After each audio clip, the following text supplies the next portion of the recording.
Hello and welcome everybody to the Radical Self-Love Video Summit. My name is Lillian Ben-Ribby and I am your host. Today we have with us WhitneyFreya. WhitneyFreya is a full-color presence in the arena of spiritual teachers and the self-help movement. She is the published author of 2 books on personal creativity, including The Artist Within, A Guide to Becoming Creatively Fit. She is devoted to helping people to use art making as a spiritual practice and expressive living.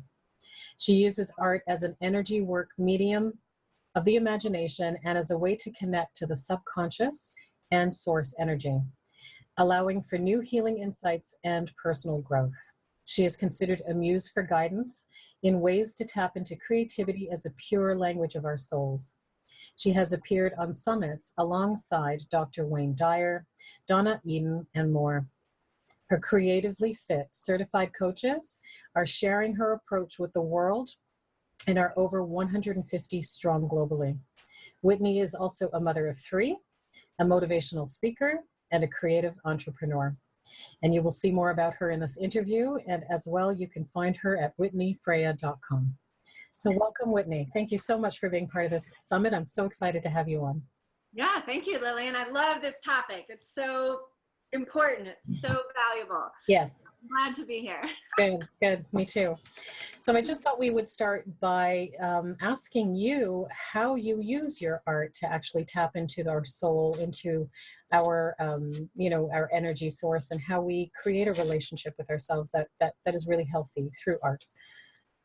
Right. So for me, the painting practice, having a personal painting practice, is about cultivating, nurturing, spending time in amplifying our creative energy. Yes.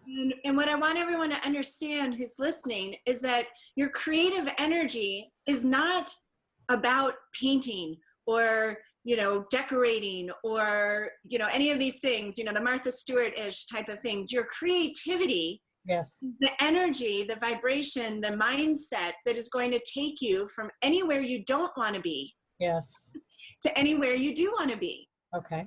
Right? So if you're feeling sad, and I've unpacked this myself in the last year, big time. So I'm the one creating my reality. I am a life artist. Yes. So if I'm feeling sadness right now, I'm able to take a step back and be the witness, just like I do at the canvas, and say, okay, what do I want to feel? Or what is this sadness teaching me? Yes. And then what can I do for myself? Because a lot of times that sadness is triggered by something outside of us. Yes. And ultimately, no one else and nothing else is responsible for making me happy. Yes. So if I'm feeling sad, what it's really doing is illuminating something that I can do differently, or a different direction, or a different train of thought, so that I can provide for myself whatever it is I'm feeling is lacking. Got it. And so the process of rearranging my thoughts and choosing a different action, whether it's an action of thinking or doing or whatever, yes, that bridge, yes, is something that we create. Yes. Right? So Matthew Fox in his book Creativity said that it is impossible to be depressed and creative at the same time. And it's because depression is us giving up hope. Yes. Our lives can be any different. Yes. And when you're engaged, acknowledging the fact that yes, I am creative, you all are creative, then you always have hope. Yes. Because you have confidence in your ability to create the change that you want in your life. And so having that level of confidence, yes, that's why I take people through the development of their own personal painting practice, because it needs a daily, weekly type of ritual, I call it, yes, to maintain that kind of creative fitness. Okay. So your ability to take whatever life is giving you and process it and love it, and love yourself for the role you played in attracting that experience, and then understand that you can create a change or a shift to get you out of that. Like, okay, now I know I don't like this. I don't want to be here. I'm going to create the change to do it. That takes a personal commitment, because the world is not telling us how to do this. The world wants us to think that there is something outside of us that's going to make us feel better. It's your responsibility to cultivate this creative confidence. And that's why I paint. Got it. Okay. So Whitney, you started out as an artist, did you? No. Okay. No, I started 20 years ago this summer. And I opened an art center. That was the beginning. Okay. No art background, no art experience. I was very experienced at being a wannabe artist. Okay. So I tell people that now, like if you're a wannabe something, I guarantee you it's actually part of what your soul is wanting to be. So there was a lot of energy for me around art. It was energy of, I wish I could, but I didn't inherit that gene. You know, I totally bought into that story. And then like in a moment it flipped. It was like, I get it. I can create a place that's safe, that's fun, where people can come to work out. At that point, I was right, left brain. Okay. You know, work out your right brain muscle so you can go back out into the art that is your life and create the change. So no, it was very confusing. Like my childhood friends, you know, high school, you know, reunions and things like that. They're like, you do what? You know, because I was always the one like, oh, I wish I could draw. I can't draw. I can't paint. So no, it was really this connection that the art, the canvas is just a symbol. Okay. And so when you go to the canvas, and when I take people to the canvas in my coaching process, whatever it is that's getting you stuck or stopped or trapped from living the way you want to live, it shows up on the canvas. Got it. And then all we have to do is paint it out, you know, paint through it. And just because our mind works like a set of muscles, you develop that ability to detach from the inner critic, to understand that everything's working out perfectly, that mistakes are just guiding you in a different direction. We do that on the canvas because in life, it's big. You know, in life, it's like these age-old, you know, these limiting beliefs we've been carrying around since we were 10. And on the canvas, it's brand new. So actually, the less experience you have, the more powerful it can be. Got it. So do you find when you take people through these exercises that they reveal what's going on internally for them? Absolutely, without even realizing it. You don't, you just do the process and it comes up. Okay. Can you give us some examples of what might have come out for some of the people that you've had workshops for? Absolutely. So just as they come to mind, one of my favorites is, you know, I'll come up to somebody, like say this is a canvas I'm working on right now. You can maybe see it. It's a fire monkey. Okay, yes, Because we're in the year of the fire monkey. So it's like, okay, I'm going to paint a fire monkey. So say I come up to someone in a workshop and, you know, we start, excuse me, as I disappear behind the canvas, we start the canvases just dripping and doodling and finger painting and playing. And getting over the fear of the blank canvas. Because usually we're afraid of change, right? Afraid of change. So when you create change on the canvas, almost everybody I work with is afraid at first, and we just play. Sometimes I have them close their eyes, use their non-dominant hand, we switch, we rotate around so nobody has their own canvas, all to get over the fear of creating change. And then we pick a symbol, or I give people a symbol that we're going to paint. And so then I'll come up and I'll be like, okay, how's it going? And they're like, well, it's fine, but like its nose is too big, you know, or like the hair it looks like flames. It doesn't really look like hair. You know, or it's too dark, or I'm, you know, it's not, I can't see it. So when they list all the things that are going wrong, I have them notice, like there's nothing I can say when you're listing all the things that are going wrong. Okay. Right? So the question is, what do you want? Okay. And this is just like life, right? Like when you're complaining and complaining and complaining, it's like the universe or whatever that is for you can't help. You're not asking for anything. You're just mired in the muck. When you ask the question, what do I want? It flips everything. It's like, well, I want the hair to look like hair, or I want the nose to not be so fat, or I want, you know, the eyes to be bigger. Okay, let's create that change. And then I show them how to do it, and they've got this impression a lot of times at the beginning that if I painted it, it's there. It's what? It's there, like it's done, right? Well, but I did this, and so I'm stuck. I use acrylic paint as the medium because you just paint right over it. Yes. In like 5 seconds, I can demonstrate for them how they can create the change they want. And it's like this liberation. Yes. And even if their conscious mind doesn't grasp it, the unconscious mind is reevaluating all the times they said, well, it's not going to work. It's not that. Yes. It, of course, doesn't exist, right? It's all us. Yes. So that's one example, right? I mean, that's a super fun one. And then there are little things like just the inner critic. Yes. Like, the inner critic comes out. I ask people to create awareness around the comparison, how they're looking at their neighbor, or even if they're doing this online with me, and they're comparing themselves to other people on the Facebook page. And we know that comparison is the thief of all joy. So where else are we doing that in our lives? If that's something that comes up for you, it's something that comes up for you. It's not just coming up in the creative process. It's coming up in your life. Yes. Another great one is the perfectionist. Yes. Like either I'm going to wait until I have enough time. Yes. Enough money, enough education, enough letters after my name, whatever it is. Yes. Perfectionism, it comes out. So then it's, let's be completely imperfect on the canvas. Like, let's make a mess. Yes. So we consciously create on the canvas kind of the feeling, the energy, the action that we want to embrace more in the art that is our lives. But all we have to do is do it on the canvas, and it becomes easier and easier and easier to do it in your life.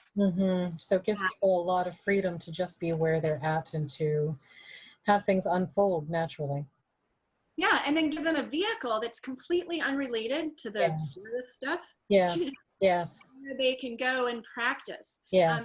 Some people, I know I suffer from this, is that you have a lot of things started, but nothing finished. Yes.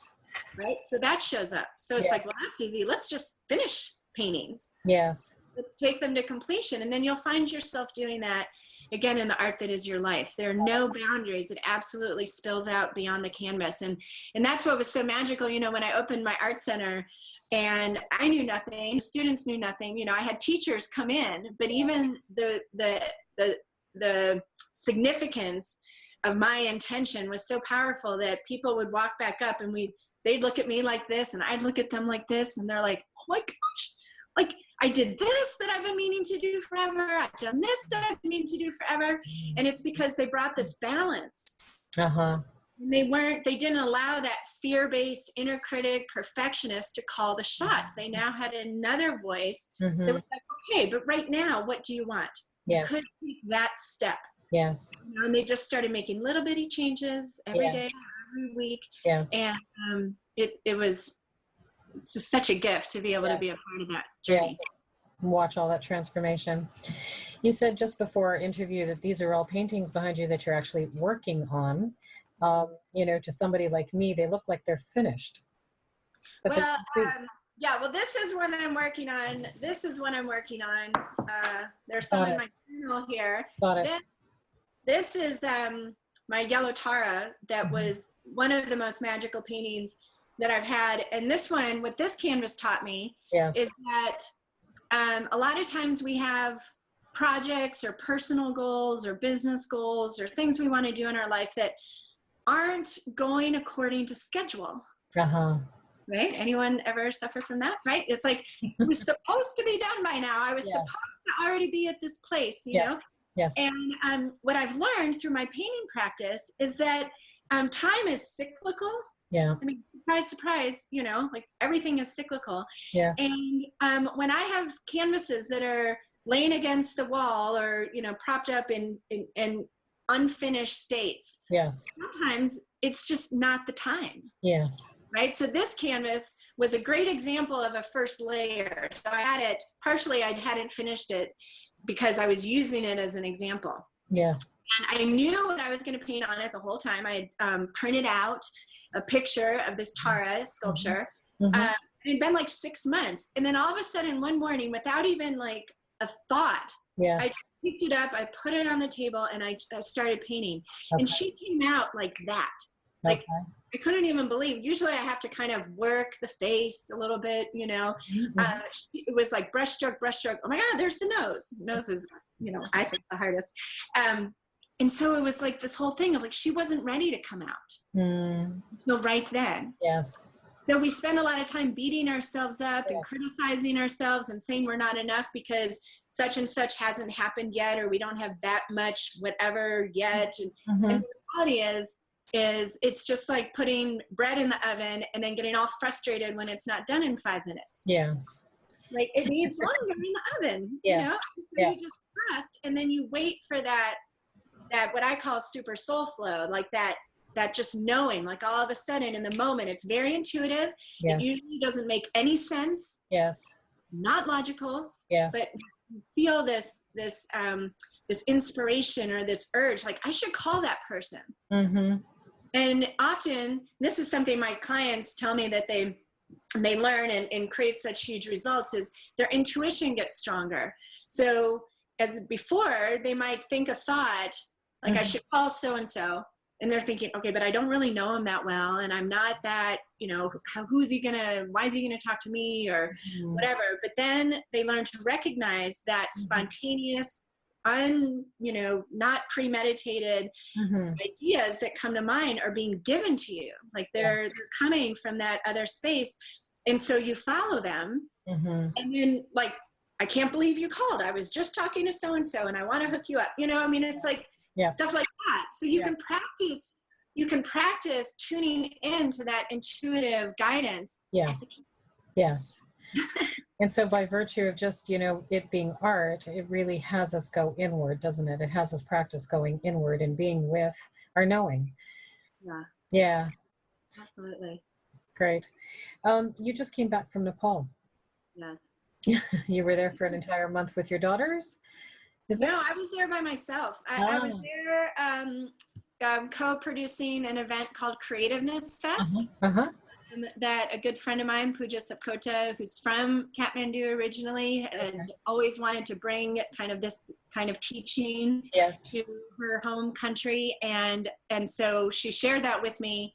And this is the thing, when you work with me, if there's something that is like part of your soul work, something you're supposed to do, I tend to create space for you to actually do it. So that's what brought me to Kathmandu originally. And so I was joined by a group of people and friends who I've met at different conferences and places around the world. And we brought this event to Kathmandu. And so we did that, and then traveled to some schools to bring that Creativeness Fest energy. And then I had about 2 weeks where I personally did a trek and toured around Kathmandu and stayed with new friends in Nepal. So it was magical. And travel is such a powerful medium, like a blank canvas. Yes.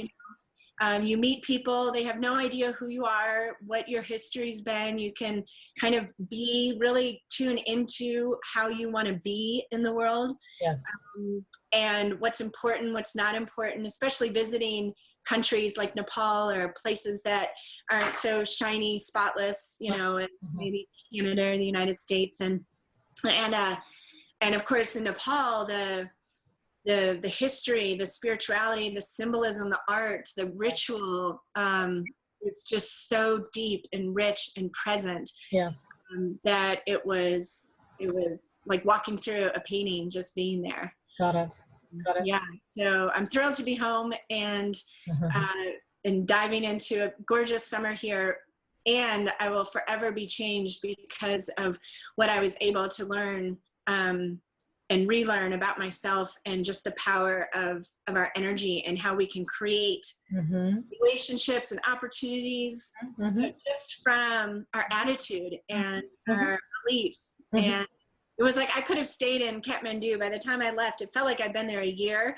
And I had these good friends, and it was like I could just I could be selling Tonka art tomorrow. It was really encouraging. So nice. it was magical.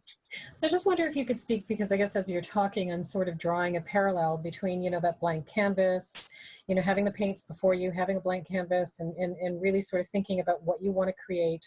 And also, taking the time to really focus on ourselves and cultivate our relationship with ourselves. Sometimes it's it feels sometimes as a really daunting sort of project, right? Yeah. So, there was a time where perhaps you didn't see yourself as an artist, right? And then you just opened up an art center. What does it take? What did it take for you, if you can just sort of draw from your own experience, what did it take for you to be able to just say, okay, I'm just going to do this? I have no idea what it's going to look like. I don't know what the process is going to be like. I don't know if I'm going to be good at it or not. I don't know what's going to show up. So what did it take for you to be able to do something like that and go to Nepal without really knowing what the results were going to be like? Yeah. Well, by now that's easy, right? Okay. Like, I've made good friends with the blank canvas. Got it. And I think the more significant question is for people listening who, Yes. who like me, at one point, was completely accepted of the fact that I could not paint. I did not inherit that art gene. And so you may hear me talking and think, okay, great, but clearly you're an artist and, you were born with this, it comes naturally. And the first step is really to check in with how you're feeling, your intuition. Yes. And for those of you that aren't familiar with your intuition, it's the opposite of your logic. So it's not based on things that you've read and studied and where you're an expert. It's like this knee-jerk reaction, this feeling, this thought that's coming out of nowhere. Or, you might actually feel your body getting warm, or your heart starting to beat, or the hairs on your arms stand up. Mm-hmm. That's telling you that there's something here for you. Mm-hmm. And on the other side of embracing your creative self, there's a threshold you get to cross, and there's a new level of personal freedom and self-love. Yes. The world is really great at distracting us from spending time with ourselves, getting to know ourselves. We've been taught that to be selfish or self-centered is like, next to a felony, or it's like the horror of being selfish, right? Yes. And really what it is about being centered in yourself. Yes. And about using the question, is it loving me to ... Yes. And the opposite is we're giving, we're sacrificing, we're doing for others, and then if we're honest with ourselves, we're sitting back waiting to get back everything we feel like we've given. Yes. And newsflash, like, you're never going to get back exactly what you need and exactly what you think you should. And then that little voice that's like, well, last time I do that for her, or, and then your love becomes conditional. Yes. Right? You're judging other people for how they're treating you. Yes. It just becomes this cycle. Yes. And so the process to living a happy life, right? Yes. To living at the, living in the flow of what you're meant to do, even if it's just, I'm meant to be an optimistic person in any organization or business or family or whatever that I'm in. That could be your purpose. You want to spend time on your own. You want to get to know that intuitive voice. Going into your unconscious mind. It's allowing yourself to feel. It's learning that when you make a mistake on the canvas, that it's okay, that you're still okay, that the mistake is actually there to illuminate for you something maybe that you don't want or like, so that you can find more what you do. Yes. So in other words, the first step, to go back to your question, would be to learn to honor that intuitive voice. Yes. And to trust yourself. Yes. Because we're so used to, Googling or calling a friend or asking for advice. Yes. Really, if you spend time with yourself, tap into how your body's feeling, tap into the thoughts that are coming to mind. I teach people how to tune into the colors or the symbols that they're seeing repeatedly, because the message is there. I mean, there's this whole level of guidance that we're constantly being offered that we've never been taught to recognize, and then our logical mind absolutely filters out. Yes. So you can expand your mindfulness. Yes. And the thing is that in every moment you're creating. Yes. I mean, in every single moment you're creating. And you guys know, if someone walks in the room, yes, it changes. Yes. On just their posture, their words, their eyes, you know, the way their facial expression. Yes. You're creating in every moment. So the call right now is to own your creative power. Got it. Focus in on what you want to create, what you want to experience. Take care of you. If we all took care of ourselves, there's no blame. Yes. No pointing fingers, no victim mentality. Yes. You know, and then you just are radiating that love. And that's what we're being called to do. That is what will create your own heaven on earth, right? That's going to create your life that's like, how does it get any better than being in love all the time and loving myself even when, you know, I messed up. Yes. It's okay. Yes. Just like you would for your kids, you know, you don't stop loving them because they make a mistake. Why can't we do that for ourselves? Yes. That's why I love that you're doing this summit, because thank you. You know, I do an online program. It actually starts tomorrow on self-love. Okay. So it'll be a real easy thing. You guys just email me, Facebook me, whatever, and I'll send you the link. And again, it starts at the canvas and it ripples out to everything. And it takes intention, and it takes time, and it takes, you know, that sending the energy in that direction. Yes. Just like if you wanted to lose 10 pounds. Yes. You got to do the work. You got to go do the exercise, and then you've got to do it, you know, in a regular place. You can't just go for, you know, hardcore for 8 hours and then coast the rest of the year. That's not going to get you the results. No. So it's developing that personal painting practice and tuning into learning the language of your soul, the colors and the symbols and the intuition, and everything changes. Everything changes when you do that, and you'll be amazed. Can you talk to us a little bit about some of the maybe more monumental paintings that have, you know, come up for you, and what it has, what your soul has expressed through those? Yeah, I was trying to look. I don't have one immediately handy. So I'll tell you two symbols that, two images that I've painted a lot. Sure. And the first one is the owl. Okay. Most of us, you know, you see owls everywhere now, right? They're everywhere. And what I teach my clients is that when we see images everywhere, even if they're on the shelf at Target or, you know, one of those department stores or whatever, that's still, there's a reason for that. You know, I mean, the capitalist machine is responding to supply and demand. So if there's a demand for owls, they're going to produce more owls. The reason there's a demand for owls is because the energy, the message of the owl, the superpower that the owl brings us is the ability to illuminate that which we've been keeping in the dark. Nice.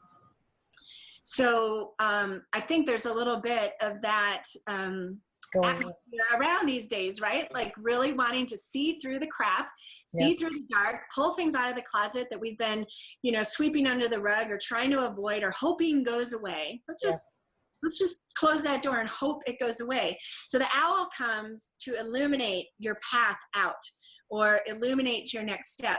So I painted owls for 2 years straight. Like all I could do was paint owls. I couldn't even fathom why anyone would paint anything but an owl. Like there's still people on Facebook, or, you know, Facebook and other places, but they tag me on Facebook, they will never see an owl and not think of me. Like, I mean, I was obsessed, and it took me a year. This was the beginning of my understanding that, that symbols, had a message, because it took a year for me to realize, like, maybe there's a reason I'm painting owls, right? And so the owl is an energy that you can draw, paint, doodle, and ask to see more clearly, for clarity about which direction to go, because owls can see in the dark like no other you know, living being on earth can. So they're going to help you see through a situation that has been really mucky and sticky. Okay.